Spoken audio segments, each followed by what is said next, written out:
ನಟ ದರ್ಶನ್ ಮತ್ತು ಅವರ ಆಪ್ತ ಗೆಳತಿ ಪವಿತ್ರ ಗೌಡ ಕುರಿತ ಒಂದೊಂದೇ ವಿಚಾರ ಎಲ್ಲೆಡೆ ಸಿಕ್ಕಾಪಟ್ಟೆ ಸದ್ದು ಮಾಡ್ತಿದೆ.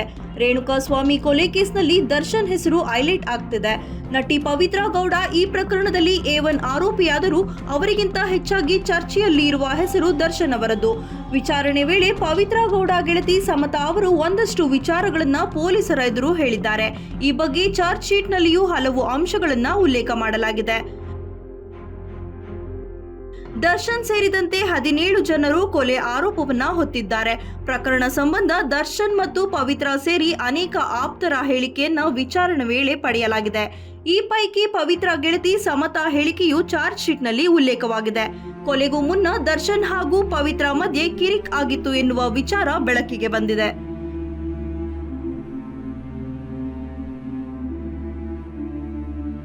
ವಿಜಯಲಕ್ಷ್ಮಿ ಜೊತೆಗಿನ ವಿವಾಹ ವಾರ್ಷಿಕೋತ್ಸವದ ಪ್ರಯುಕ್ತ ದರ್ಶನ್ ದುಬೈಗೆ ಹೋಗಿದ್ದರು. ಇದರಿಂದ ಪವಿತ್ರ ಹಾಗೂ ದರ್ಶನ್ ನಡುವೆ ಮನಸ್ತಾಪ ಉಂಟಾಗಿತ್ತಂತೆ.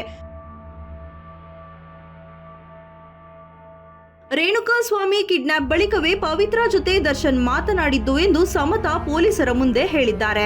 ಇನ್ನು ಕೊಲೆಯಾದ ದಿನ ಪಟ್ಟಣಗೆರೆ ಶೆಡ್ ಬಳಿ ಹೋಗೋದಕ್ಕೂ ಮುನ್ನ ಸಮತಾಗೆ ಪವಿತ್ರ ವಾಟ್ಸ್ಆಪ್ ಕಾಲ್ ಮಾಡಿದರು. ಈ ವೇಳೆ ಶೆಡ್ ಬಳಿ ಹೋಗಬೇಡ ಎಂದು ಸಮತಾ ಬುದ್ಧಿವಾದ ಕೂಡ ಹೇಳಿದ್ದರು. ಈ ವೇಳೆ ಮನೆಗೆ ದರ್ಶನ್ ಬಂದ ಕಾರಣ ಪವಿತ್ರ ಕಾಲ್ನ ಕಟ್ ಮಾಡಿದರು ಎನ್ನಲಾಗಿದೆ. ಶೆಡ್ಗೆ ಹೋಗಿ ಬಂದ ಬಳಿಕ ಮತ್ತೆ ಸಮತಾಗೆ ಪವಿತ್ರ ಕಾಲ್ ಮಾಡಿದ್ದರು. ರೇಣುಕಾ ಸ್ವಾಮಿ ಕೈಯಲ್ಲಿ ಕ್ಷಮೆ ಕೇಳಿಸಿದ್ದಾಗಿ ಪವಿತ್ರ ಹೇಳಿದ್ದರು ಎಂಬ ಮಾಹಿತಿಯನ್ನ ಸಮತಾ ಹೇಳಿದ್ದಾರೆ.